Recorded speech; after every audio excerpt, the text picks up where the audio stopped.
Okay, good afternoon, everyone. I'm Seidel. I bring you greetings from London, England. I've been told I need to mention that because I only realized there's a London here as well in Ontario. So here is a story which I hope will serve as an inspiration to all of you. And this is a story that is not often known. And Canadian Baptist Ministry celebrated 150 years last year of the Canadian Baptist Mission in India. And even in the timeline, it goes from 1973, where some missionaries went to Indonesia, 1975, when some missionaries went to Brazil, but they don't even mention 1974, which literally takes out a huge, rich Canadian Baptist history out of your own history. So I think this is a story, which will inspire people, a story from the past, which I hope will inspire the present and the future. Canadian Rivers Baptist Mission, the legacy of A.B. Masilamani as India's missionary to Canada. I'll skip my sources, a lot of sources used. So it all began in 1874 when John and Mary McLaurin from Ontario arrived in India. And now I know, thanks to Dr. Michael Haken, that John McLaurin was baptized by Daniel McPhail. So he arrives in 1874 in Co, Canada, which is today known as Kakinada, which has changed. And that is the telegram, which was sent, go to Co, Canada on basis of your letter and send resignation. Canadian Baptists did work before that, but it was in partnership with the American Missionary Union, Baptist Missionary Union. But now Canadian Baptists can have their own mission from 1874, thanks to John and Mary McLaurin. So Dr. Masilamani is actually a product of the Canadian Baptists. He was born in a CBM hospital in Pittapuram in South India on 30th November 1914. His father, A.B. Gresham Paul, who you can see there, was a hospital compounder. Now, a compounder is someone like a male nurse or a pharmacist. So he used to work there. And his mother, Sarah Ma, was a school teacher and a Bible woman, again, working with the Canadian Baptist missionaries. And it must be noted that the foundations of Dr. Masilamani were very humble and, if not poor. From a small village in Pittapuram, he was born, and then God used him amazingly, as you will see. Now, here is a picture that I found in the archives down in McMaster archives. Here is his father, Gresham Paul, as CBM hospital staff in 1922 in Pittapuram. Masilamani's grandfather, which is Reverend Abel Boanerges, was actually saved under the Canadian Baptist missionaries in the late 1800s. So you can see the Canadian Baptist link is very strong, woven through generations. And Masilamani belonged to a Vishwa Brahmin caste. It is common to hear that many Indians who are from the Dalit caste or the lower castes became Christians. But this story is reversed. He's from the Brahmin caste. And then Abel Boanerges was the first one to become a Christian in the family. So the second generation, which is Gresham, and then Masilamani, the third generation. And Masilamani was a very talented kid at school. And here is Orville Daniel in the book called Moving with the Times, which is published for the centenary of the Canadian Baptist Mission in 1974. He says this is the McLaurin High School. So Masilamani attended the McLaurin High School in Co, Canada, as you can see there in the picture. It says records during years of schooling showed him, Masilamani, to be a young man of high intelligence. He was endowed also with a gracious personality. And after his schooling, Masilamani went to a Baptist Theological Seminary started by Canadian Baptists. So he did a degree called Licentiate in Theology, LTH, which qualified them to do the Bachelor's of Divinity at Serampore College, which was founded by William Carey, who's at the back on the picture, not real. Here are two very influential Telugu Baptist leaders, Mutyala Theophilus and Chetty Bhanumurthy. Chetty Bhanumurthy was the principal of the Baptist Theological Seminary at the time when Masilamani did his LTH. And then after LTH, he became a pastor in a small little village in Pittapuram. I have some amazing stories, but he used his talent of playing the harmonium to reach the high caste Brahmins. because most of the church members from the lower caste, high caste Brahmins, Hindus never attended the church. But Masilamani used to play beautifully, and which attracted many high caste Hindus to come and even talk to some of the church members. And then he had a fantastic ministry. After that, he went to Serampore, did his Bachelor's of Divinity. This is actual degree certificate from Serampore College in 1945. And then while he was there, he also did MA, which was validated by the University of Calcutta, which is Kolkata now. So he did that there. And then he joined the Baptist Theological Seminary as a faculty member. And he was the registrar, and then he became the faculty member teaching theology and many other subjects. You can see Chetty Bhanumurthy just next to him. This is his wife. He just got married and he joined the faculty there. And then after Chetty Bhanumurthy was retiring, Masilamani was shortlisted as the next principal. But there was a problem. Principals should have at least a master's degree. So the Canadian Baptists actually sponsored Masilamani to come to Emmanuel College in Toronto to do his Master of Theology degree. And he came and did his degree. That is his degree. And when he came to Canada for the first time in 1952.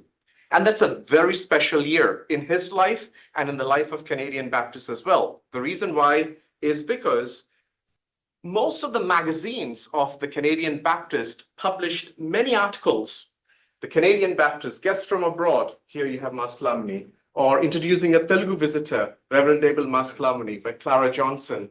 And there's a lot written about him, but I just want to show this one quote. Come July 1952, an outstanding person will be landing on our Canadian shores from the Far East. His coming is of peculiar moment to all Canadian Baptists, for he is no less than the Reverend A.B. Masilamani, a fellow Christian and a fellow Baptist from the Telugu country, India. By then, Canadian Baptists already knew about Masilamani because he was publishing. He was publishing articles. He was publishing mission reports from the Telugu Baptists from India. So his name was quite familiar.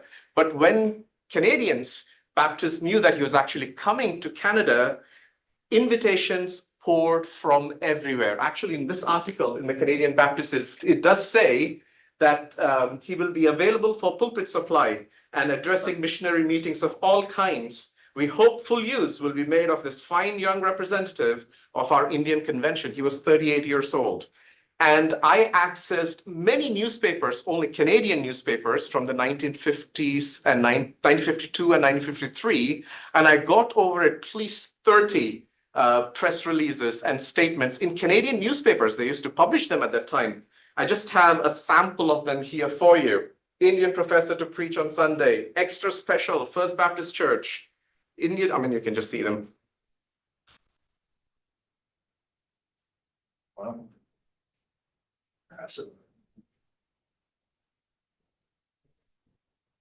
Edmonton Journal, Niagara Falls Review, Calgary Adverton, Hamilton Spectator, Leader Post, Montreal Star, Ottawa Citizen, Province, The Standard, The Sun-Times, The Toronto Star. He traveled the length and breadth of Canada preaching. And then the CBOM minutes from the central section in 1953, after they had their annual meeting, they mentioned this. We must not permit ourselves to overlook the splendid work of the Reverend A.B. Masilamani. He has tackled a program both of study, I don't know how he got time to study, and preaching that would have staggered most people and has left an excellent impression in the hearts and minds of our whole Canadian constituency. And in the actual CBOM minutes, the following year, there was a whole section on Dr. A.B. Masilamani. And in there, it says this. This report would be incomplete without the mention of the visit to this country of this cultured and consecrated Christian brother, Reverend A.B. Masilamani. Throughout the length and breadth of Canada, wherever Mr. Masilamani has gone, his personal testimony of his faith in Christ and his repeated expressions of appreciation to the Baptists of Canada for sending Christian ambassadors to India have been of incalculable value to our whole foreign mission cause. The people of our churches have taken Mr. Masilamani to their hearts, and the inspiration of his addresses, together with his gracious personality, have endeared our mission in India to all Canadian Baptists more than ever. We therefore express our gratitude to Mr. Masilamani for his visit and wish him God's richest blessing as he turns his face homeward. Masilamani went back to India. He became the principal of the Baptist Theological Seminary in 1955. And then actually Orville Daniel, who was the general secretary of the CBOM, he says this: throughout the years, Masilamani has been constantly growing in stature and in the esteem of Baptist churches in northern circles. It was natural that he should be elected the president of the convention, an office which he filled with distinction in 1959. So this is the CBCNC, the Convention of Baptist Churches in Northern Circles. And then later, very briefly, he joined Bible Society as the auxiliary secretary and made some significant changes to the Telugu Bible as we have it today. And then in 1970, he became independent and he founded New Life Associates in Hyderabad, India, which is an evangelistic organization. And he became an independent evangelist, traveling all over India and all over the world in one sense. And he's known as a renowned Christian author and lyricist. He has written plenty of books in Telugu, many songs in Telugu language as well. Here is the Telugu Baptist historian, James Taneti, who works at the Presbyterian Seminary in the state. He says, with his versatile gifts, Masilamani profoundly, actively shaped the faith of Telugu Christians for more than 4 decades in independent India. Masilamani's flair with the wordplay continued late into his life, resulting in 44 hymns, 10 of which are listed in the Telugu Christian hymnal. A gifted preacher, Masilamani used his skills and the opportunities they afforded him to shape the Telugu Christian beliefs. He buttressed his sermons by composing and teaching hymns to his audience, committing his theology into their memory. Most of his hymns thus functioned as catechetical tools. By nature, the annual gatherings were ecumenical, not just Baptist, Presbyterians, Anglicans, Methodists, many from Protestant traditions. Therefore, it necessitated a theology which is less polemic and more conciliatory. And Dr. Masilamani became a personal friend and a colleague and a translator for preachers like E. Stanley Jones and Billy Graham. Now, here is a fascinating part in his life. I think 1974, the year 1974, has been like no other in his life. Canadian Baptists were celebrating the centenary of Baptist mission. 1874, John McLaurin went to India. In 1974, actually 1970, they decided rather than us going to India and telling how great we were, why don't we have a new project? And that project was called Great Things. And there are issues in the enterprise, 2 issues entirely dedicated to the centenary. So what they did at the time was, this was the time wherein mission studies, mission from everywhere to everywhere, was becoming popular. So they sent Canadian Baptist missionaries to different countries, international settings.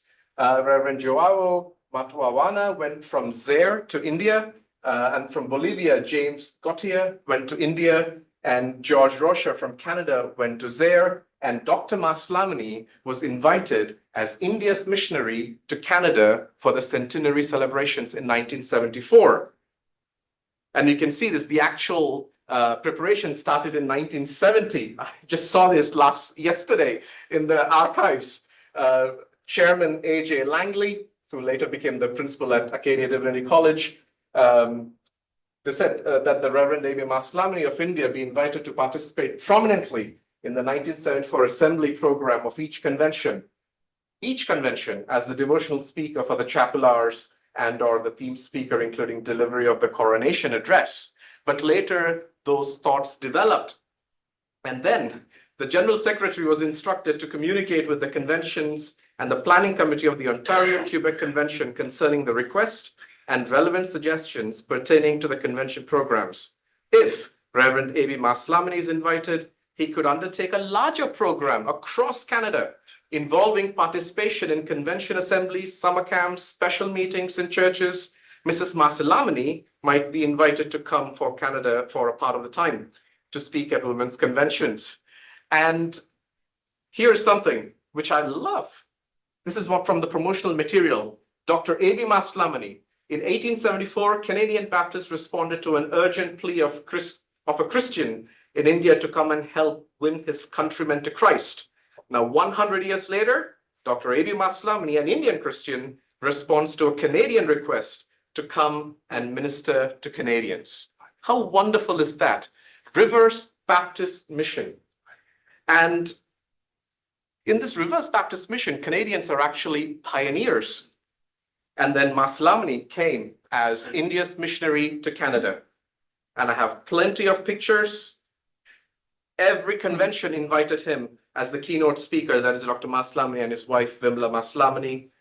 And I went to the historical newspapers in Canada, and I have received over 50 newspaper articles in Canadian newspapers.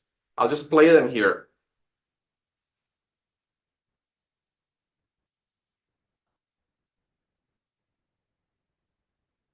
He spoke over a few hundred times, traveling the length and breadth of Canada. He's known as India's Billy Graham, a personal friend of Billy Graham. And 1974, as if it's not a great year for him, he received an invitation from his friend Billy to attend the first Lausanne Congress in 1974. And he had to actually write to the General Secretary asking him permission. Can I go to Lausanne, attend this first Lausanne Congress and come back? Which was granted. And the whole thing was paid by the Lausanne Congress team. Then he came back to Canada, lectured at the Pastors' Conference at Acadia. He was not even the Hayward's lecturer in 1974, but he still delivered some lectures there. He came to McMaster Divinity College. And here, this is a quote from a theological bulletin. It says he spoke informally to students. That informality did not stay. He was invited back to lecture a whole unit or module on missions. And then here is Shirley Bentall, who says, the Canadian visit of Masi and Vimala left a lasting impact on thousands of Canadian Baptists who met them at rallies, seminars, and various church services across the country. The internalization of Christian mission was experienced personally as people sat at the feet of a superb communicator of the gospel. The writer recalls one such gathering at a retreat center in Calgary, when Canadian pastors and their wives sat around in one room on the floor while listening with rapt attention to Masi, a reversal of traditional roles. And the Great Things Project was a financial success. And many more. There was even a poem written on Dr. Masi. It's called Thank You, Masi. I just want to read this one paragraph here. Add to the names like John McLaurin and to A.V. Timpany, yet another great in service, that of Masilamani. And he was received really well by everyone in Canada. And McMaster University honored him with a Doctor of Divinity degree. And this is him actually receiving the Doctor of Divinity degree at McMaster University in 1974. And then, again, lots of lovely quotes. I actually found the citation, and it says, assuredly, Mr. Chancellor, McMaster University will be honoring itself in honoring the splendid accomplishments of so loyal a servant of the servants of God as Abel Boanerges Masilamani. And then he was also invited to deliver the convocation address for the 1974 graduation here in this university. And then there was a crisis between the Indian Association and the Canadian Baptist Association. There was a lot of challenges with finances, and also it was the missionary go home movement that was taking place all around the world. And Masilamani had to actually resign the convention as a member to become a negotiator and a mediator between the Canadian Baptists and the Indian Convention. And James Thaneti, a Telugu church historian, he says that Masilamani was even called a traitor for leaving the Telugu Baptist Union and siding with the Canadian Baptists. But he did what was right, and eventually in 1975, a reconciliation trip was organized, and everything was fine. But it took a lot of his reputation was at stake, but he stood for what was true, and that's why Canadian Baptists loved him. As if 1974 was not busy enough, he got a PhD too from Hyderabad. And then this is Muriel Kada, who he affectionately called her as Chelly, which is little sister. She writes a very long note of how Masilamani nearly died after his trip as the missionary to Canada. He had high blood pressure, but praise God, he recovered. He took rest in 1975, but in 1976, he came to Acadia. Two great things happened. The Queen visited Acadia in 76, and then he came as a visiting professor and delivered the Hayward Lecture Series. And I have plenty of quotes from some of the former students. Professor Dr. Harry Gardner, who was the president emeritus at Acadia, was a student under Dr. Masilamani. And you can read some of the quotes that I got. But I'll stop there. I have plenty more material, but I'm happy to talk after this conference. Thank you for listening.